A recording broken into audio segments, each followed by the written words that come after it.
ഈ ഒരു വർഷ കാലയളവിനുള്ളിൽ ചരിത്രത്തിൽ ഇതുവരെ കണ്ടിട്ടില്ലാത്ത രീതിയിലുള്ള രണ്ട് വലിയ പ്രതിസന്ധികളാണ് കോൺഗ്രസ് പാർട്ടി മുഖാമുഖം കണ്ടത്.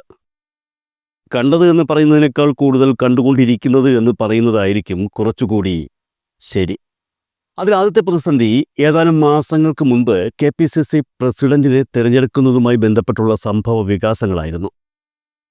അതുവരെ കോൺഗ്രസ് പാർട്ടിയെ കേരളത്തിൽ നയിച്ച കെ സുധാകരനെ മാറ്റി സണ്ണി ജോസഫിനെ KPCC പ്രസിഡന്റാക്കി നേതൃസ്ഥാനത്തേക്ക് കൊണ്ടുവന്നത് വലിയ ഒച്ചപ്പാടുകൾക്കാണ് വഴിവെച്ചത്. KPCC അധ്യക്ഷ സ്ഥാനത്തു നിന്നും മാറാൻ താല്പര്യമില്ല എന്ന മട്ടിൽ കസേരയിൽ കെട്ടിപ്പിടിച്ചിരുന്ന കെ സുധാകരനെ ബലമായി പിടിച്ചു വലിച്ചു ഓഫീസിന് വെളിയിൽ കൊണ്ടുപോയി കളയുന്ന ഒരു കാഴ്ചയായിരുന്നു സത്യത്തിൽ അന്ന് കാണാൻ കഴിഞ്ഞത്. അതുമായി ബന്ധപ്പെട്ടുള്ള കെ സുധാകരൻ്റെ പ്രസ്താവനകളൊക്കെ നമ്മുടെ മുന്നിലുണ്ട്. ഇതിനിടെ കെ സുധാകരൻ KPCC പ്രസിഡന്റ് സ്ഥാനത്ത് നിന്നും മാറിയത് ചില നീക്കുപോക്കുകളുടെ അടിസ്ഥാനത്തിലാണ് എന്ന സംസാരവും ഉയർന്നിരുന്നു.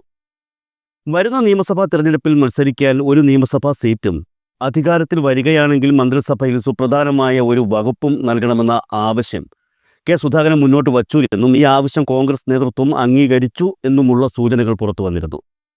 സുധാകരൻ നിലവിൽ MP ആണ്. വരുന്ന നിയമസഭാ തെരഞ്ഞെടുപ്പിൽ അദ്ദേഹം MP സ്ഥാനത്ത് നിന്ന് മാറി നിയമസഭയിൽ മത്സരിക്കാൻ ശ്രമിച്ചാൽ മറ്റ് MP മാരും നിയമസഭയിലേക്ക് മത്സരിക്കാൻ എത്തുമെന്നൊരു വിഷയം നിലനിൽക്കുന്നുണ്ട്.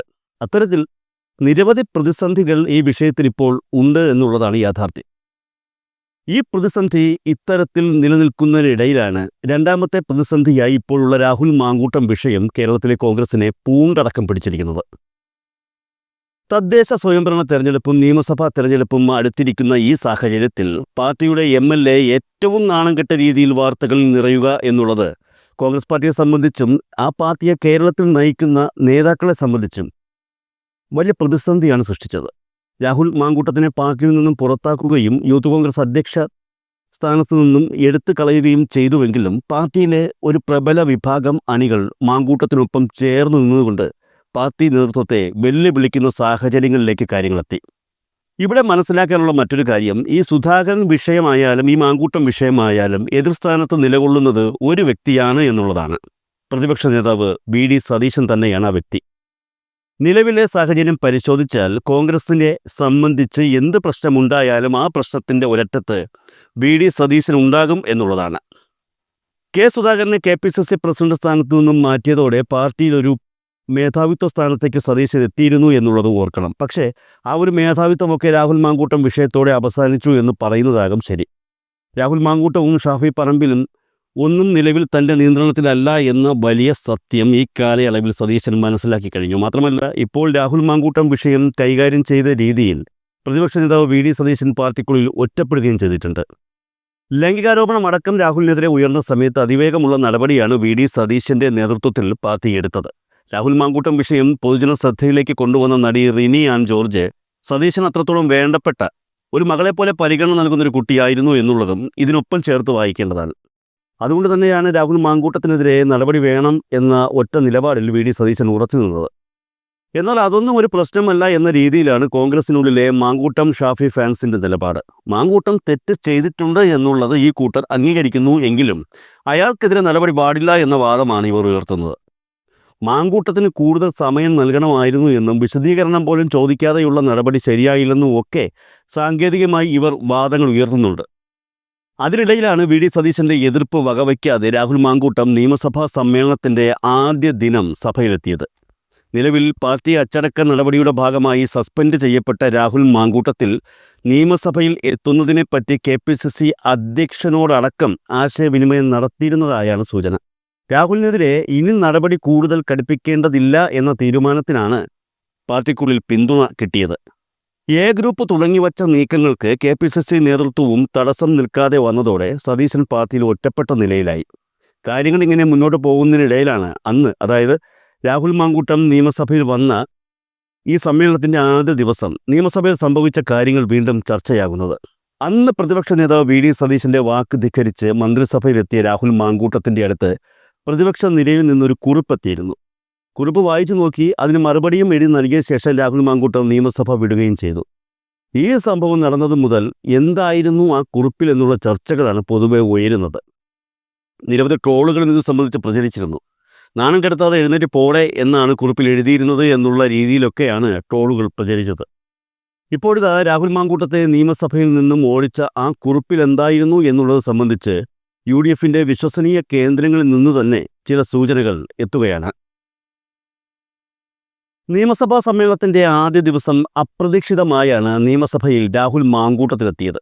അന്ന് പുലർച്ചെയാണ് രാഹുൽ അടൂരിലെ വീട്ടിൽ നിന്ന് തിരുവനന്തപുരത്തേക്ക് പുറപ്പെട്ടത്. യൂത്ത് കോൺഗ്രസ് ജില്ലാ പ്രസിഡന്റ് നേമം ഷജീർ, സംസ്ഥാന സെക്രട്ടറി റെനോ പി രാജൻ, സഹായി ഫസൽ എന്നിവർക്കൊപ്പമാണ് രാഹുൽ നിയമസഭാ മന്ദിരത്തിൽ അന്നെത്തിയത്. മുഖ്യമന്ത്രി പിണറായി വിജയൻ മുൻ മുഖ്യമന്ത്രി VS അച്യുതാനന്ദനെ അനുസ്മരിക്കുമ്പോഴാണ് രാഹുൽ മാങ്കൂട്ടത്തിൽ നിയമസഭയിലേക്ക് കടന്നുവന്നത്. രാഹുലിനോട് ഭരണപക്ഷത്തു നിന്നും ആരും പ്രതികരിച്ചില്ല. അതേസമയം കോൺഗ്രസ് MLAമാരും രാഹുലിനെ നോക്കിയില്ല എന്നുള്ളതാണ് രസകരം. എന്നാൽ ലീഗ് MLAമാർ രാഹുൽ മാങ്കൂട്ടത്തിനോട് അകൽച്ച കാണിക്കാതെ സംസാരിക്കാൻ ശ്രമിക്കുന്നത് കാണാൻ കഴിഞ്ഞു. ലീഗ് MLA UA ലത്തീഫ് രാഹുലിൻ്റെ അടുത്തെത്തി സംസാരിച്ചതിന് പിന്നാലെ നജീബ് കാന്തപുരം, AKM അഷ്റഫ്, TV ഇബ്രാഹിം എന്നിവരും രാഹുലിൻ്റെ സമീപത്തെത്തി സംസാരിച്ചു. പ്രതിപക്ഷ നിരയുടെ അവസാന കസേരയും കഴിഞ്ഞാണ് രാഹുൽ മാങ്കൂട്ടത്തിലിരുന്നത്. മുമ്പ് PV അൻവറിൻ്റെ സീറ്റായിരുന്നു അത്. ഇതിനിടെയാണ് രാഹുലിന് പുറത്തു നിന്നും ഒരു കുറിപ്പ് ലഭിച്ചത്. അത് വായിച്ച രാഹുൽ ആ കുറിപ്പിന് മറുപടി എഴുതി നൽകിയ ശേഷം സഭ വിടുകയായിരുന്നു. എന്നാൽ എന്താണ് ആ കുറിപ്പിൽ ഉണ്ടായിരുന്നത് എന്നോ ആരാണ് ആ കുറിപ്പ് കൊടുത്തയച്ചത് എന്നോ ഉള്ള കാര്യങ്ങളൊന്നും പുറത്തു വന്നിരുന്നില്ല. KPCC പ്രസിഡന്റ് സണ്ണി ജോസഫ് പുറത്തിറങ്ങി അകത്ത് വന്നപ്പോഴാണ് കുറിപ്പ് ലഭിച്ചതും രാഹുൽ സഭ വിട്ടതും എന്നുള്ളത് മാത്രമാണ് ഇത് സംബന്ധിച്ച് പുറത്തു വന്ന വിവരം. എന്നാൽ അപ്പോൾ മുതൽ പൊതുസമൂഹത്തിനിടയിൽ രാഹുൽ മാങ്കൂട്ടത്തിന് ലഭിച്ച ആ കുറിപ്പിൽ എന്തായിരുന്നു എന്ന ചോദ്യങ്ങളായിരുന്നു ഉയർന്നുകൊണ്ടിരുന്നത്. അതിനിടയിലാണ് കോൺഗ്രസിൻ്റെ വിശ്വസനീയ കേന്ദ്രങ്ങളിൽ നിന്നും കുറിപ്പിൽ എന്തായിരുന്നു എന്നുള്ളത് സംബന്ധിച്ച് ചില സൂചനകൾ ഇപ്പോൾ പുറത്തു വന്നത്. ഇപ്പോൾ പുറത്തു വരുന്ന സൂചനകൾ അനുസരിച്ച് KPCC പ്രസിഡന്റ് സണ്ണി ജോസഫിൻ്റെ അറിവോടെയാണ് കുറിപ്പ് രാഹുൽ മാങ്കൂട്ടത്തിന് എത്തിയത് എന്നാണ് മനസ്സിലാക്കാൻ കഴിയുന്നത്. രാഹുൽ മാങ്കൂട്ടത്തിൻ്റെ നിയമസഭയിലേക്കുള്ള കടന്നുവരവ് കോൺഗ്രസ് MLAമാരെ, അതായത് പ്രതിപക്ഷ നേതാവും KPCC പ്രസിഡന്റും ഉൾപ്പെടെയുള്ള കോൺഗ്രസ് MLAമാരെ ഞെട്ടിച്ചിരുന്നു. മാങ്കൂട്ടം ഒരുപക്ഷെ തിരുവനന്തപുരത്ത് വന്നാലും നിയമസഭയിലേക്ക് കടന്നെത്തില്ല എന്ന ഉറപ്പിലായിരുന്നു അവർ ഇരുന്നത്. മാങ്കൂട്ടം വിഷയവുമായി ബന്ധപ്പെട്ട് നിലനിൽക്കുന്ന പ്രശ്നങ്ങൾ കോൺഗ്രസിനെ വലിയ രീതിയിൽ പ്രതിസന്ധിയിൽ ആക്കുന്നുണ്ടെന്നും അതുകൊണ്ട് തന്നെ പാർട്ടിയെ കൂടുതൽ പ്രതിസന്ധിയിലേക്ക് തള്ളിവിടാൻ മാങ്കൂട്ടം ശ്രമിക്കില്ലെന്നും നിയമസഭയ്ക്ക് അകത്തുള്ളവർ വിശ്വസിച്ചിരുന്നു. എന്നാൽ ആ വിശ്വാസങ്ങളെ കാറ്റിൽ പറത്തിക്കൊണ്ടായിരുന്നു രാഹുൽ മാങ്കൂട്ടം നിയമസഭയുടെ ഉള്ളിലേക്ക് കടന്നു വന്നത്.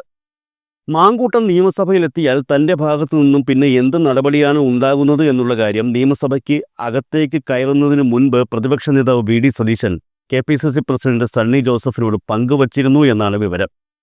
അതിൻ്റെ അടിസ്ഥാനത്തിലാണ് സണ്ണി ജോസഫ് മാങ്കൂട്ടം അകത്തു വന്നതിന് പിന്നാലെ നിയമസഭയ്ക്ക് പുറത്തേക്ക് പോയത്. അവിടെ ചെന്ന് അദ്ദേഹം കുറിപ്പ് തയ്യാറാക്കി മാങ്കൂട്ടത്തിന് കൊടുത്തുവിടുകയായിരുന്നു എന്നാണ് മനസ്സിലാക്കാൻ കഴിയുന്നത്. രാഹുൽ മാങ്കൂട്ടം നിയമസഭയിൽ വന്നാൽ ഇന്നത്തെ നിയമസഭാ നടപടികൾ കഴിഞ്ഞ് താനൊരു പത്രസമ്മേളനം വിളിക്കുമെന്നും പ്രതിപക്ഷ നേതൃസ്ഥാനത്തു നിന്നും തൻ്റെ രാജി ഉൾപ്പെടെ പ്രഖ്യാപിക്കുമെന്നുമായിരുന്നു VD സതീശൻ KPCC പ്രസിഡന്റിനോട് പറഞ്ഞിരുന്നത് എന്നാണ് സൂചനകൾ. മാത്രമല്ല, രാജി പ്രഖ്യാപിക്കാൻ വിളിക്കുന്ന പത്രസമ്മേളനത്തിൽ രാഹുൽ മാങ്കൂട്ടത്തിനെതിരെ തനിക്ക് ഇതുവരെ ലഭിച്ച പരാതികളുടെ വിശദ വിവരങ്ങൾ വ്യക്തമാക്കുമെന്നുള്ള കാര്യവും അദ്ദേഹം സൂചിപ്പിച്ചിരുന്നു എന്നാണ് അറിയാൻ കഴിയുന്നത്. പ്രതിപക്ഷ നേതാവിൻ്റെ വാക്കിനെ വിലവയ്ക്കാതെ ഷാഫി പറമ്പിൽ ഉൾപ്പെടെയുള്ളവരുടെ പിന്തുണയോടെ രാഹുൽ മാങ്കൂട്ടം നിയമസഭയിലെത്തുകയും നിയമസഭാ സമ്മേളനത്തിൽ പങ്കെടുക്കാനുള്ള ശ്രമങ്ങൾ നടത്തുകയും ചെയ്തതോടെ കാര്യങ്ങൾ കൈവിട്ടു പോവുകയാണെന്ന് KPCC പ്രസിഡന്റ് സണ്ണി ജോസഫിന് മനസ്സിലായി. എത്രയും വേഗം രാഹുൽ മാങ്കൂട്ടത്തിനെ നിയമസഭയിൽ നിന്നും പറഞ്ഞയക്കുക എന്ന ലക്ഷ്യം മാത്രമാണ് സണ്ണി ജോസഫിന് മുന്നിൽ അപ്പോൾ ഉണ്ടായിരുന്നത് എന്നാണ് വിവരം. അതുകൊണ്ട് തന്നെയാണ് അദ്ദേഹം പുറത്തേക്ക് പോയി കുറിപ്പ് തയ്യാറാക്കി മാങ്കൂട്ടത്തിന് കൊടുത്തുവിട്ടത്. വിശ്വസനീയ കേന്ദ്രങ്ങളിൽ നിന്നും പുറത്തു വരുന്ന വിവരങ്ങൾ പ്രകാരം കുറിപ്പിനുള്ളിൽ ഉണ്ടായിരുന്നത് 2 വരികളാണ്. പ്രതിപക്ഷ നേതാവ് പത്രസമ്മേളനം വിളിക്കാൻ തയ്യാറെടുക്കുന്നു, രാഹുൽ നിയമസഭ വിടണം എന്നീ കാര്യങ്ങളായിരുന്നു ആ കുറിപ്പിൽ രേഖപ്പെടുത്തിയിരുന്നത് എന്നാണ് വിവരം. കുറിപ്പ് വായിച്ചു നോക്കിയ രാഹുൽ മാങ്കൂട്ടം സഭാ നടപടികൾക്ക് തടസ്സം സൃഷ്ടിക്കാൻ ആഗ്രഹിക്കുന്നില്ല എന്ന മറുകുറിപ്പ് എഴുതി നൽകിയ ശേഷം സഭ വിടുകയായിരുന്നു എന്നാണ് വിവരം. രാഹുൽ മാങ്കൂട്ടം ഒരു കാരണവശാലും നിയമസഭയിൽ എത്തരുത് എന്ന നിലപാട് സ്വീകരിച്ച പ്രതിപക്ഷ നേതാവ് VD സതീശന് കനത്ത തിരിച്ചടിയായിരുന്നു സമ്മേളനം ആരംഭിച്ച ദിവസം തന്നെ മാങ്കൂട്ടം നിയമസഭയിലെത്തിയത്. മാങ്കൂട്ടത്തിനെതിരെ ഉയരുന്ന ആരോപണങ്ങളിൽ സതീശൻ കടുത്ത അമർഷത്തിലായിരുന്നു. മാങ്കൂട്ടം പ്രശ്നം ആദ്യമായി മാധ്യമങ്ങളുടെ മുന്നിൽ വെളിപ്പെടുത്തിയ നടി റിനി ആൻ ജോർജിൻ്റെ രക്ഷകർത്തൃ സ്ഥാനത്തായിരുന്നു VD സതീശൻ. റിനി മാങ്കൂട്ടത്തിനെതിരെ ആരോപണം ഉന്നയിച്ചതിന് പിന്നാലെ ഗർഭചിത്രം നടത്തി എന്ന് വ്യക്തമാക്കിക്കൊണ്ടുള്ള മറ്റൊരു യുവതിയുടെ വാട്സപ്പ് സന്ദേശങ്ങളുടെ സ്ക്രീൻഷോട്ടുകളും രാഹുൽ മാങ്കൂട്ടവുമായുള്ള സംഭാഷണവും പുറത്തു വന്നതോടെയാണ് VD സതീശൻ സത്യത്തിൽ ഞെട്ടിയത്. ഷാഫിയുടെയും രാഹുൽ മാങ്കൂട്ടത്തിൻ്റെയും പിന്തുണയോടെ കേരളത്തിലെ കോൺഗ്രസ് പാർട്ടിയിൽ നേതൃസ്ഥാനത്തേക്ക് കടന്നു വന്ന വ്യക്തി കൂടിയാണ് സതീശൻ. അതുകൊണ്ട് തന്നെ ചില വിട്ടുവീഴ്ചകൾ മാങ്കൂട്ടം പ്രതീക്ഷിച്ചിരുന്നു എങ്കിലും സതീശനിൽ നിന്നും അതുണ്ടായില്ല. അതിന് പ്രധാന കാരണം ഞാൻ നേരത്തെ പറഞ്ഞതുപോലെ ഈ ആരോപണം ആദ്യം ഉന്നയിച്ച റിനി വി.ഡി. സതീശൻ അത്രത്തോളം വേണ്ടപ്പെട്ട കുട്ടിയായിരുന്നു എന്നുള്ളത് തന്നെയാണ്. ഈ ഒരു കാരണം മുൻനിർത്തി തന്നെയാണ് നിയമസഭാ സമ്മേളനത്തിൽ മാങ്കൂട്ടം പങ്കെടുക്കാൻ പാടില്ലെന്ന് വി.ഡി. സതീശൻ നിലപാടെടുത്തത്. തൻ്റെ വാക്ക് ധിക്കരിച്ച് രാഹുൽ മാങ്കൂട്ടം നിയമസഭാ സമ്മേളനത്തിൽ പങ്കെടുക്കാനെത്തിയാൽ ഉറപ്പായും പ്രതിപക്ഷ നേതൃസ്ഥാനം രാജിവയ്ക്കുമെന്ന് വി.ഡി. സതീശൻ സണ്ണി ജോസഫിനോട് ഉറപ്പിച്ചു പറഞ്ഞിരുന്നു. മാത്രമല്ല, രാജി പ്രഖ്യാപിക്കുവാൻ താൻ വിളിക്കുന്ന പത്രസമ്മേളനത്തിൽ മാങ്കൂട്ടത്തിനെതിരെ തനിക്ക് ലഭിച്ച പരാതികളുടെ പൂർണ്ണ വിവരങ്ങൾ പുറത്തുവിടുമെന്നുകൂടി വി.ഡി. സതീശൻ വ്യക്തമാക്കിയതോടെ വന്ന വഴി തന്നെ മാങ്കൂട്ടം മടങ്ങുകയായിരുന്നു എന്നാണ് കോൺഗ്രസ് കേന്ദ്രങ്ങളിൽ നിന്നും ഇപ്പോൾ ലഭിക്കുന്ന വിവരങ്ങൾ.